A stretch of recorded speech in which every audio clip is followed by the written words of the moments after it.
പ്രതികൂല സാഹചര്യങ്ങളെ തന്റെ സ്വപ്നത്തിലേക്കുള്ള ചവിട്ടുപടിയാക്കി മാറ്റിയ ഒരു യുവ പോരാളിയുടെ കഥ.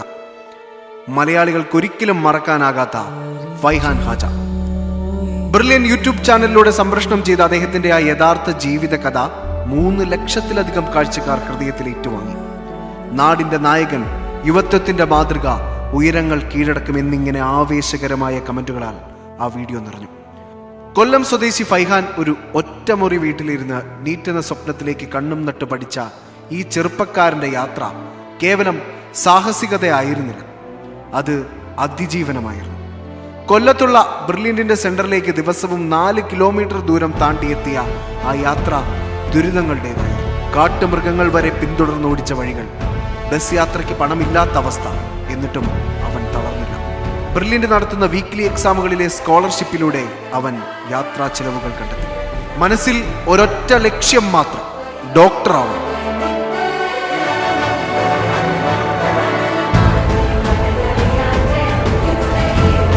നീറ്റ് പരീക്ഷയിൽ മികച്ച വിജയം നേടണം, എയിംസിൽ തന്നെ പഠിക്കണം. ആത്മാർത്ഥമായ പ്രയത്നത്തിലൂടെ ഫൈഹാൻ നീറ്റിൽ ഉജ്ജ്വല വിജയം നേടി ഇന്ന് അവന്റെ സ്വപ്നം പൂവണിഞ്ഞിരിക്കുന്നു.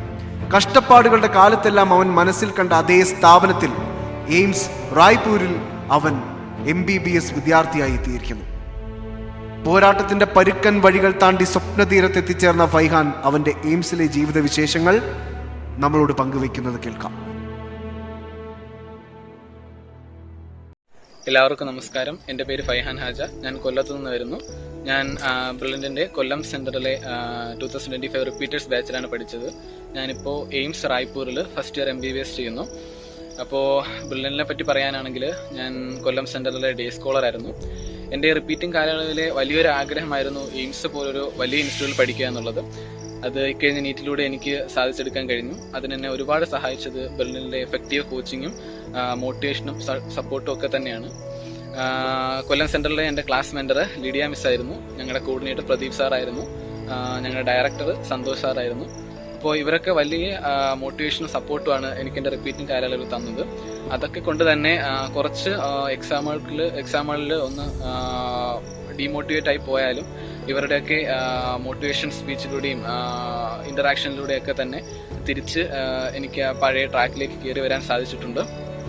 സന്തോഷ് സാറും പ്രദീപ് സാറും ഒക്കെ എക്സാം കഴിഞ്ഞ് റിസൾട്ട് വന്നതിന് ശേഷം അഡ്മിഷൻ വരെയും എൻ്റെ കൂടെ എല്ലാ കാര്യത്തിനും സാർ രണ്ടുപേരും ഉണ്ടായിരുന്നു. ഇപ്പോൾ എയിംസ് റായ്പൂരിനെ പറ്റി പറയാനാണെങ്കിൽ വളരെ നല്ല ബ്യൂട്ടിഫുൾ ക്യാമ്പസ് തന്നെയാണ് നമുക്ക് ഇവിടെ ഉള്ളത്. അതുപോലെ തന്നെ ഞങ്ങളുടെ ഹോസ്റ്റൽ എന്ന് പറയുമ്പോഴത്തേക്കും ഇവിടെ എയിംസിന് തന്നെ റെസിഡൻഷ്യൽ കോംപ്ലക്സ്, സ്റ്റാഫ്സിനും പ്രൊഫസേഴ്സിനും വേണ്ടിയുള്ള റെസിഡൻഷ്യൽ കോംപ്ലക്സിലാണ് ഞങ്ങൾക്ക് വേണ്ടിയുള്ള ഫസ്റ്റ് ഇയേഴ്സിന് മാത്രമായിട്ടുള്ള ഹോസ്റ്റൽ ഉള്ളത്. പിന്നീട് എയിംസിൻ്റെ ഏറ്റവും വലിയൊരു പ്രത്യേകതയാണ് റാഗിംഗ് ഫ്രീ ക്യാമ്പസ്. അപ്പോൾ ഇവിടെ 0 റാഗിംഗ് ആണ് നമുക്കുള്ളത്. ഒരു തരത്തിലുള്ള ഇൻട്രാക്ഷനും സീനിയേഴ്സായിട്ട് നമുക്ക് ഫസ്റ്റ് ഇയറിലില്ല. പിന്നെ ഇവിടുത്തെ അക്കാഡമിക്സിനെ പറ്റി പറയാനാണെങ്കിൽ ഇന്ത്യയിലെ ടോപ്പ് ഫാക്കൽറ്റീസാണ് നമുക്ക് വേണ്ടി ക്ലാസ് എടുക്കുന്നത്. ഇപ്പോൾ ഞാൻ ക്ലാസ് തുടങ്ങിയിട്ട് ഏകദേശം 1 മാസമായി. വളരെ അടിപൊളിയായിട്ടുള്ള സ്റ്റാൻഡേർഡ് ക്ലാസ്സാണ് നമുക്ക് അവരിവിടെ പ്രൊവൈഡ് ചെയ്യുന്നത്. അപ്പോൾ എനിക്ക് 2026 നീറ്റ് എഴുതുന്ന കുട്ടികളോട് പറയാനുള്ളത്, ഇപ്പോൾ നിങ്ങൾക്ക് പകുതി കൂടുതൽ ടോപ്പിക്സ് എല്ലാം കവറായിട്ടുണ്ടാകും. മോഡൽ എക്സാംസ് ജനുവരി തൊട്ട് തുടങ്ങും. അപ്പോൾ ഡിസംബറിൽ നിങ്ങളുടെ ഒരുവിധം പോർഷൻസ് എല്ലാം മിക്ക സെൻറ്ററുകളിലും തീരും. അപ്പോൾ നമ്മുടെ ഉള്ളിലുള്ള കോൺഫിഡൻസ് ഒരിക്കലും കളയാതെ മുന്നോട്ട് പോവുക. എന്ത് സംശയം ഉണ്ടെങ്കിലും ക്ലിയർ ചെയ്യാൻ 24/7 പ്രൊഫസേഴ്സ് അവൈലബിൾ ആണ്.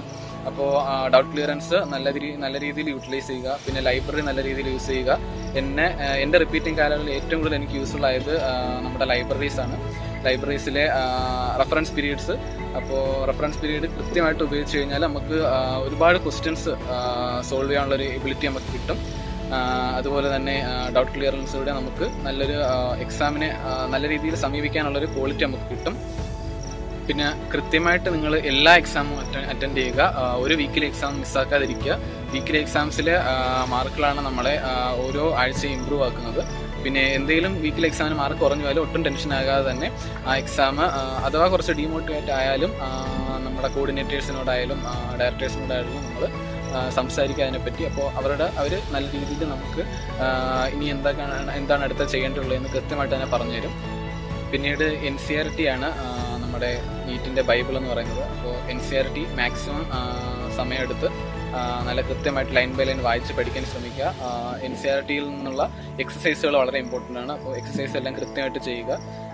അതോടൊപ്പം മാക്സിമം ക്വസ്റ്റ്യൻ ചെയ്യുക എന്നുള്ളതാണ് ഒരു നീറ്റിൻ്റെ ഒരു എക്സാം സ്ട്രാറ്റജിയിലൊരു പ്രധാന ഘടകമായിട്ട് വരുന്നത്. അപ്പോൾ എത്രത്തോളം നമ്മൾ ക്വസ്റ്റ്യൻ ചെയ്യുന്നു അത്രത്തോളം നമ്മൾ ആ എക്സാമിനോടുള്ള ഒരു എക്സ്പീരിയൻസ് നമുക്ക് വർദ്ധിക്കുക. അപ്പോൾ മാക്സിമം ക്വസ്റ്റ്യൻസ് ചെയ്യുക, നല്ലോണം പഠിക്കുക, ഒരു ടഫ് എക്സാം തന്നെ പ്രതീക്ഷിച്ച് പോവുക. അപ്പോൾ 2026 നീറ്റ് എക്സാം എഴുതാൻ പോകുന്ന എല്ലാവർക്കും എൻ്റെ വക ഒരു ഓൾ ദി ബെസ്റ്റ്. എല്ലാവരും ആഗ്രഹിക്കുന്ന മെഡിക്കൽ കോളേജിൽ തന്നെ പഠിക്കാൻ കഴിയട്ടെ എന്ന് ആശംസിച്ചുകൊണ്ട് ഞാൻ നിർത്തുന്നു. നന്ദി.